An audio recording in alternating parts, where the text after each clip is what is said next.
Hai, salam mama saudara semua. Selamat bertemu kembali oleh kasih dan penyertaan daripada Tuhan. Saya senantiasa berharap mama saudara semua dalam keadaan sehat walafiat dengan penuh rasa syukur kepada Tuhan. Pada hari ini kita akan membaca serta merenungkan firman Tuhan yang terambil dari kitab 1 Tawarik 22 ayat 2 hingga ayatnya yang ke-19. Namun sebelum itu mari kita satu hati di dalam doa. Kita berdoa. Bapa di dalam surga, Bapa yang kami sembah lewat anak Yesus Kristus, terima kasih Tuhan untuk kasih setia dan penyertaan daripada Tuhan. Kami boleh bangun di pagi hari dengan tubuh sehat dan nyaman, serta menikmati berbagai aktivitas kami Tuhan. Pada saat ini Tuhan, kami akan membaca serta merenungkan firman Tuhan. Kami memohon di dalam Tuhan memberkati, biarlah apa yang kami baca, apa yang kami renungkan, semuanya itu boleh mendatangkan kekuatan bagi kehidupan kami. Mengampuni salah dan dosa kami Tuhan, di dalam anak-Mu Yesus Kristus kami telah datang dan berdoa. Amin. Bapak, saudara yang dikasihi Tuhan, pembacaan kita terambil dari kitab 1 Tawarik 22 ayat 2 hingga 19. Di bawah perikop persiapan untuk mendirikan bait suci. Daud menyuruh mengumpulkan orang-orang asing yang ada di negeri orang Israel, lalu ditempatkannya tukang-tukang untuk memahat batu-batu pahat yang akan dipakai untuk mendirikan rumah Allah. Selanjutnya, Daud menyediakan sangat banyak besi untuk paku-paku, bagi daun pintu, gerbang, dan bagi tupai-tupai, juga sangat banyak tembaga yang tidak tertimbang beratnya, dan kayu aras yang tidak terbilang banyaknya. Sebab orang Sidon dan orang Tirus membawa sangat banyak kayu aras bagi Daud.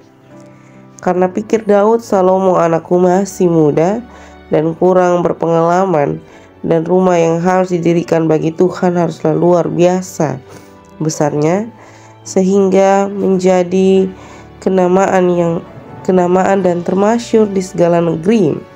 Sebab itu baiklah aku mengadakan persediaan baginya. Lalu Daud membuat sangat banyak persediaan sebelum ia mati. Kemudian dipanggilnya Salomo anaknya, diberinya perintah kepadanya untuk mendirikan rumah bagi Tuhan Allah Israel. Kata Daud kepada Salomo, "Anakku, aku sendiri bermaksud hendak mendirikan rumah bagi nama Tuhan Allahku. Tetapi firman Tuhan datang kepadaku demikian. Telah kau tumpahkan sangat banyak darah dan telah kau lakukan peperangan yang besar. Engkau tidak akan mendirikan rumah bagi namaku, sebab sudah banyak darah kau tumpahkan ke tanah di hadapanku.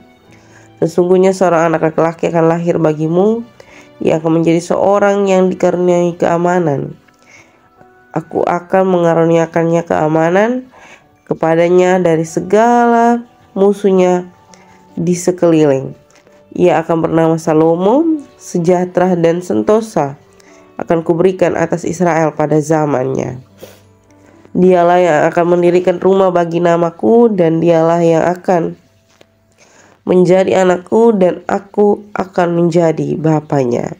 Aku akan mengokohkan tahta kerajaannya atas Israel sampai selama-lamanya. Maka sekarang, hai anakku, Tuhan kiranya menyertai engkau sehingga engkau berhasil mendirikan rumah Tuhan Allahmu seperti difirmankannya mengenai engkau.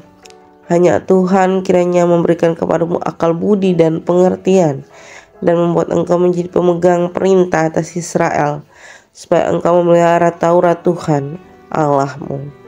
Maka engkau akan berhasil jika engkau melakukan dengan setia ketetapan-ketetapan dan hukum-hukum yang diperintahkan Tuhan kepada Musa untuk Israel.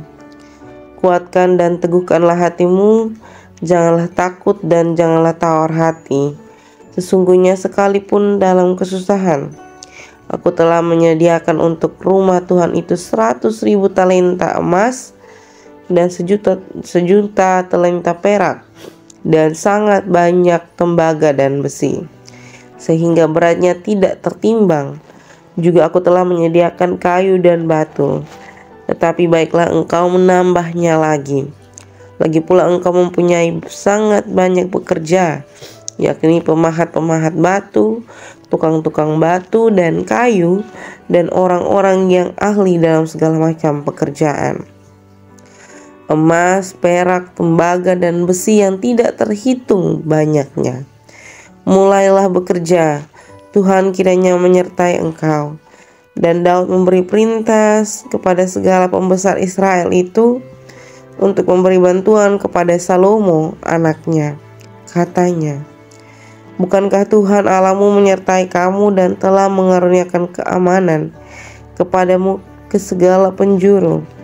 Sungguh Ia telah menyerahkan penduduk negeri ini ke dalam tanganku, sehingga negeri ini takluk ke hadapan Tuhan dan kepada umatnya.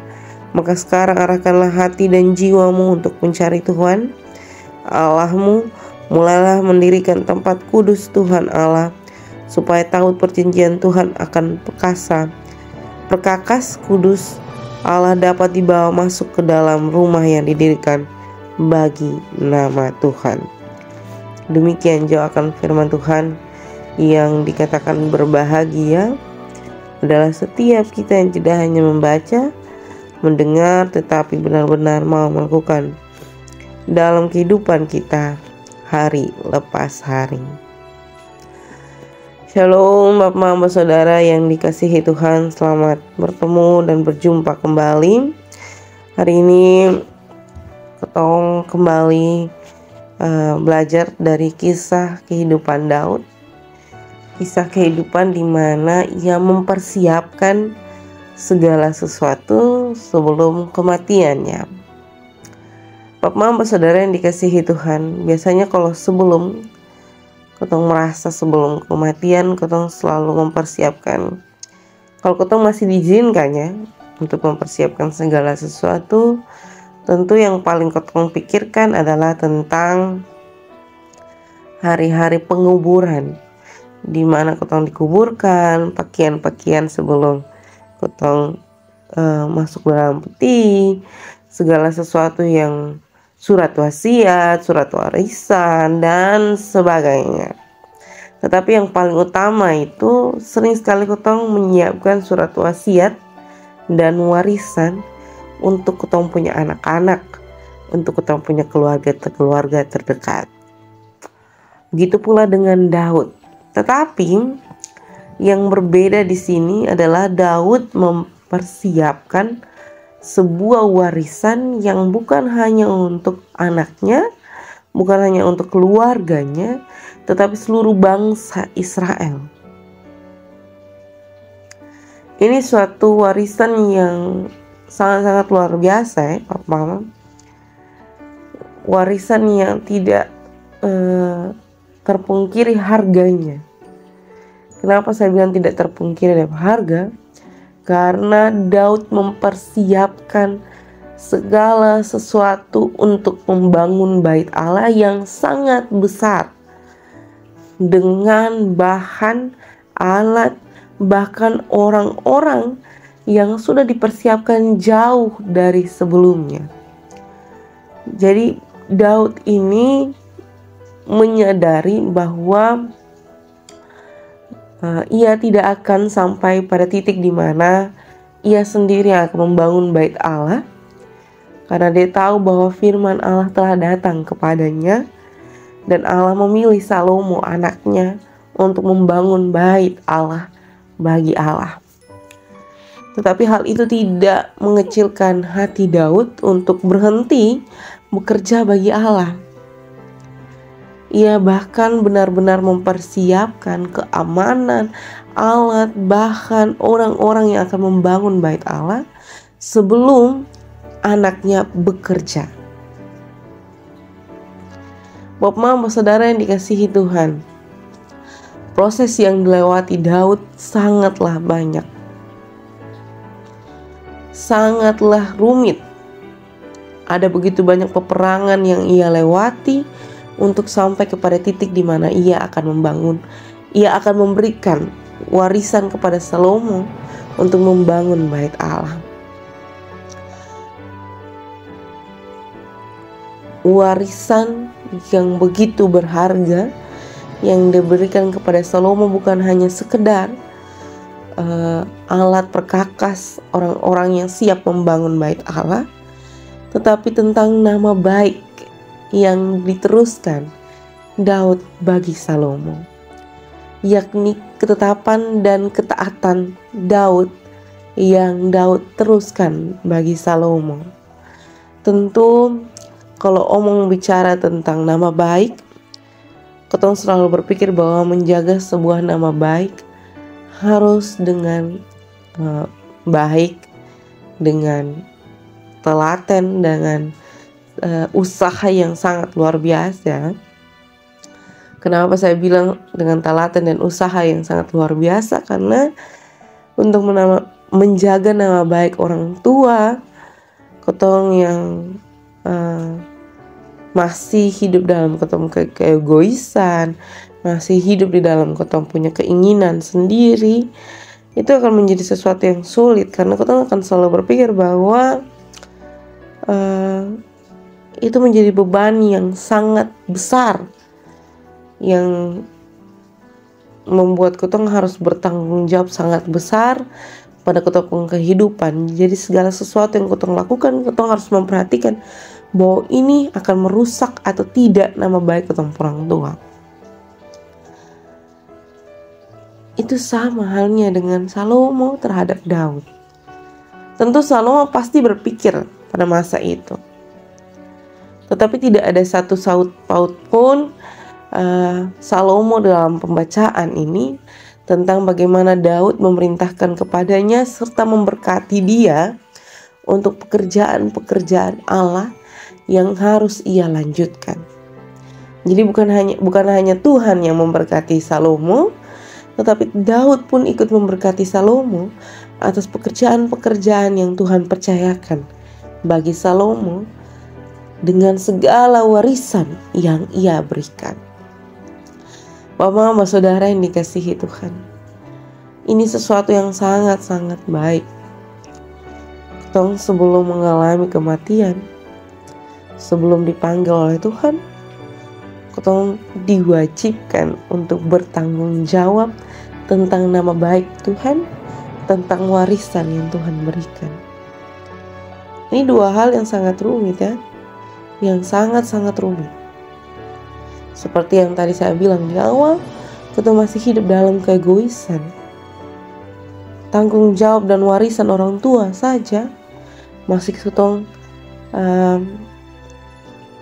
buat seperti terbengkalai.